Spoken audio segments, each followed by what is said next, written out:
How many times have you heard that little voice in your head say, you're not good enough?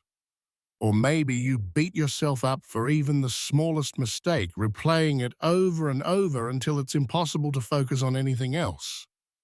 What if I told you that the real obstacle to your growth isn't laziness or even a lack of talent, but relentless self-criticism? Today, let's talk about the side of self-improvement no one really warns you about, and how self-compassion could be the real game changer for your mindset. If you're new here, welcome to the Growth Mindset Project. Make sure you subscribe and hit the bell so you never miss our deep dives into turning challenges into growth. Trust me, you'll want to stick around for this one. Chances are, if you're trying to achieve big things, or even just keep afloat in your career, school, or relationships, you're familiar with that drive for self-discipline. We're told that being hard on ourselves pushes us to do better, work harder, and reach higher. And yes, responsibility matters. But when was the last time you extended the same kindness to yourself that you'd offer a good friend? The uncomfortable truth is, self-criticism often feels like an internal motivator, but it actually drains us. It cultivates shame, breeds anxiety, and leaves us less capable of handling setbacks. It's like trying to run a marathon with your shoelaces tied together. So why do we keep doing it? Why does it seem so natural to be our own harshest critics? Let's get real. Self-compassion isn't just talking gently to yourself in the mirror.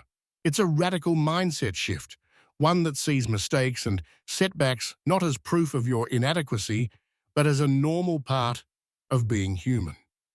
Think of the times when external pressure wasn't your main source of stress. Instead, it was your own expectations, your impossible standards, or your fear of failing. This isn't weakness. This is the toll untreated self-criticism takes on our lives. Let's explore what embracing self-compassion really looks like. For one, it means recognizing when you need to step back and recharge. When was the last time you allowed yourself to simply take a walk? No productivity attached, just time to let your mind reset. Science tells us even a short stroll in a park or just around your neighborhood can help reduce stress hormones and improve creative problem solving. If your schedule's been a relentless grind, you owe this tiny break to yourself. It's not a luxury, it's a sign of self-respect. Another aspect of self-compassion is learning to actually acknowledge your current needs and honoring them. Take a minute, right now if you can, to tune in to your body. Are you tired? Are you hungry? Or just running on caffeine and willpower? Often, we treat our own needs like inconveniences, while we'd never ignore a friend who said they were exhausted or hungry. What if you made a habit of checking in with yourself daily and responding to your needs with the same concern you'd show someone you care about? This isn't selfish, it's foundational to resilience and focus. Let's talk basics. Food, water, sleep. It sounds ridiculously simple, but how many of us actually make these a priority when things get stressful? Most people would never let a loved one skip meals, lose sleep, or go thirsty. Yet we routinely do this to ourselves, thinking that our work or our deadlines matter more.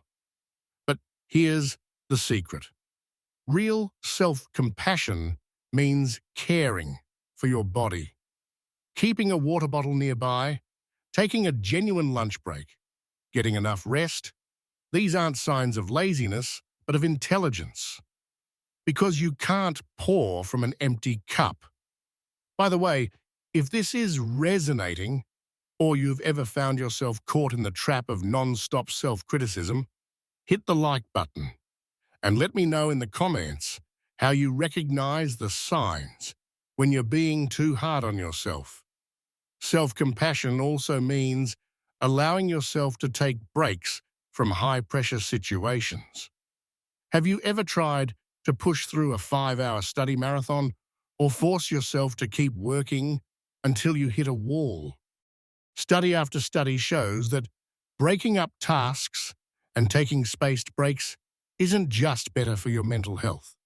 It actually helps you learn and retain information more effectively. The next time you catch yourself on the verge of burnout, remember, giving yourself permission to pause is a sign of strength, not weakness. Often, the best solutions and the clearest perspectives come after we've taken a real break. And here's something rarely talked about. Self-compassionate people celebrate their accomplishments, even the small ones. If you're the type to finish a big project and feel only relief or even emptiness rather than a sense of pride, you're not alone. When we're overly self-critical, we start to expect perfection from ourselves, and success becomes just another obligation, something to cross off the list so we can avoid feeling like a failure. But what if you tried congratulating yourself for a job well done, even if it's just a quick acknowledgement or a tiny reward after completing something tough? This doesn't diminish your ambition. It enhances your motivation. At the heart of self-compassion is the practice of forgiveness. We all make mistakes, sometimes big ones. But notice how you talk to yourself afterward. Would you ever say the same things to a friend who messed up? Or would you reassure them, help them process, and then encourage them to move forward? Self-forgiveness isn't letting yourself off the hook. It's taking accountability, learning what you can, and then reminding yourself that being human means being imperfect. Every single person you admire, especially those who've achieved great things, have faced setbacks and regrets. What sets them apart isn't perfection, but the capacity to move forward with compassion rather than self-contempt.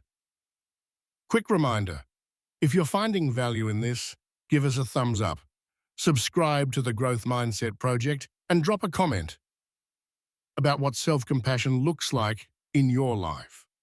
Your stories might inspire others too. Let's circle back to that foundational truth. How you treat yourself matters, maybe more than anything else on your journey to growth. When we see ourselves as the enemy, or we constantly treat ourselves as a problem to be fixed, self-improvement becomes a joyless grind. True growth happens when you become your own best supporter. Sometimes, being kinder to yourself doesn't just improve your mood, it empowers you to take on bigger challenges, recover from setbacks more quickly, and enjoy life more fully. If you're thinking self-compassion sounds too soft or easy, think again.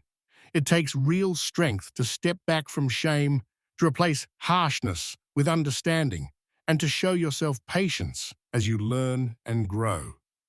Encouragement, after all, is far more motivating than criticism ever could be. The next time you make a mistake, try pausing for a moment. Notice the urge to be harsh. Catch yourself, and instead, offer yourself the words or actions you'd give a struggling friend. See how it feels. Keep watching for more tools on growth, resilience, and self-compassion. The next video could be the mindset shift you need. Don't forget to hit the bell. Let's keep growing together.